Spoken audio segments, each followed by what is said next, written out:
She did not run a great campaign, and you're going to keep losing if you insist that she ran a great campaign. I'm saying, look, there was no model for the campaign that she... All right, everyone, let's dive right into the heart of this political storm.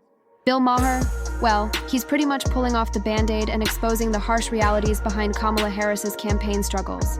And, honestly, this isn't just a small hiccup we're facing. Immigration and inflation, two massive problems that were essential.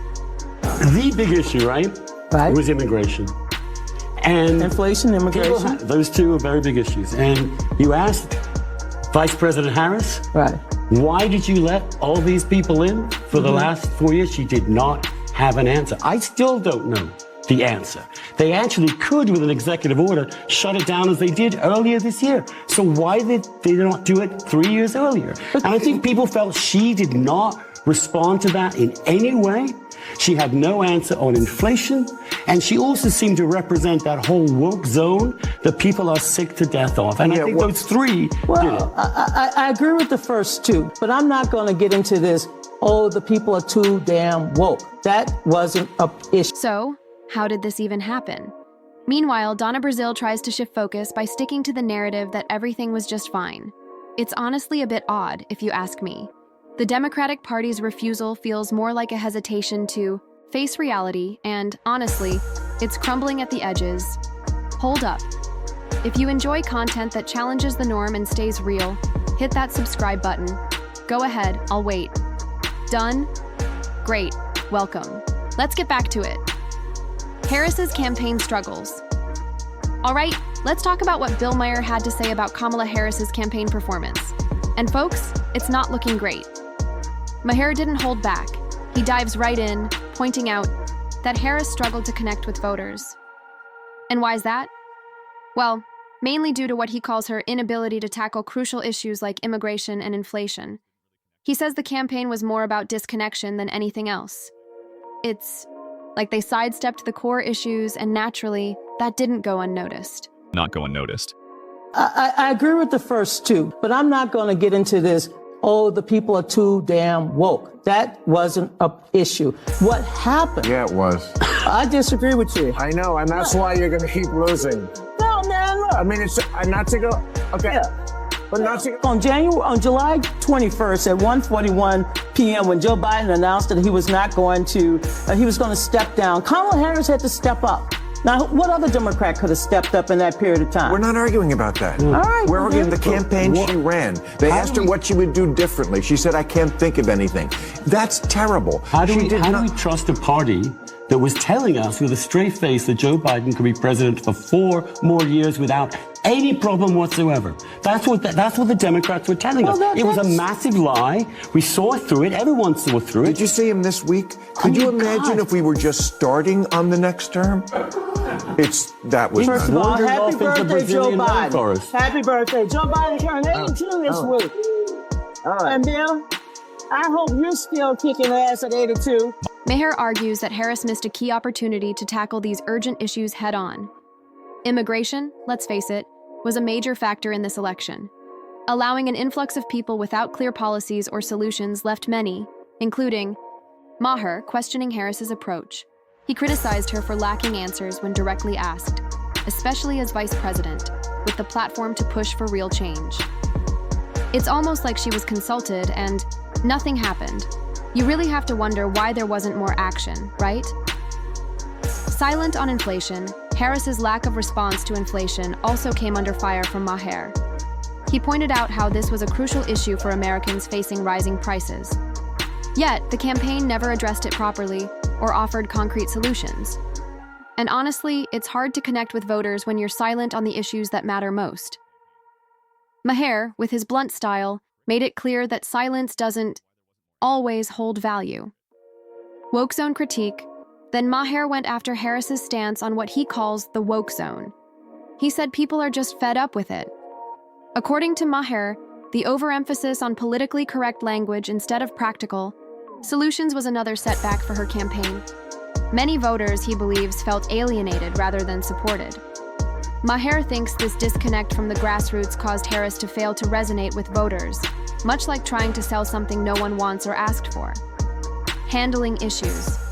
Poorly now, Maher's issue isn't with the topics themselves, but how they're being dealt with, how these issues are framed.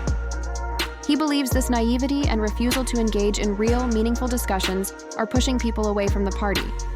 It's not that these issues aren't important, it's just that they're treated as checkboxes rather than genuine efforts to improve lives.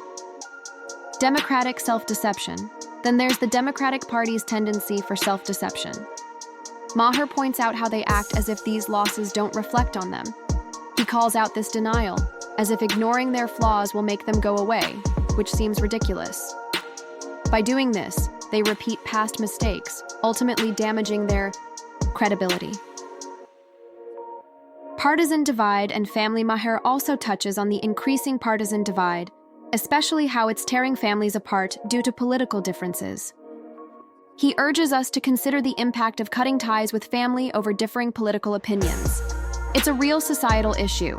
He warns of the dangers of cancel culture invading personal relationships. And honestly, he may be onto something. When political loyalty takes precedence over personal connections, it highlights just how divided we've become. Echo chambers of Democrats. Though Maher isn't solely blaming one side, he stresses that Democrats need to step out of their echo chambers. They must face the realities, pushing their most devoted supporters to become skeptical or even disengaged. Maher highlights that without addressing these concerns, the chances for reconciliation and unity are slim. Promoting dialogue over discord, by encouraging his audience to engage with differing opinions instead of cutting ties, he's advocating for an America where dialogue comes before discord. It's a call for us to view one another as complete individuals, rather than reducing people to the labels we place on them. Broad political examination. Maher's truth bombs aren't just critiques. They're a deeper reflection on broader societal issues that shape our political landscape. Recently, Amanda Calhoun, a chief psychiatric resident at Yale University, told Joy Reid that it's acceptable to cut off family members who voted for Trump. The chief psychiatric resident at Yale University, Amanda Calhoun, recently told Joy Reid it's okay to cut off family members if they voted for Trump and tell them, I'm not going to be around you this holiday. Oh, how pure. It's like not letting certain people sit with you on the bus.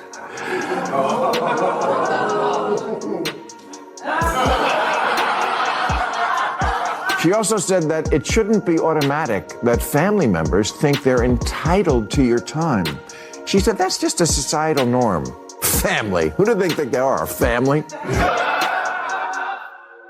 I mean, think about that. A mental health professional advising people to isolate during the holidays. And don't forget to drink too much and put on weight.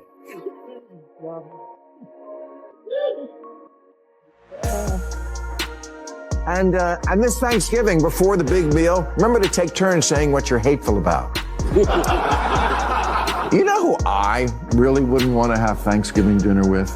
This overly educated, i.e. extremely stupid, ivory tower academic. But I would, because if we ever want this nation to heal, this is what we have to do. Force ourselves to reach out and find out why someone feels the way they do and make the choices they make without prejudging them. Whether it's confronting overlooked campaign strategies or calling for a more open and understanding dialogue within families and friends, there's a lot to unpack here.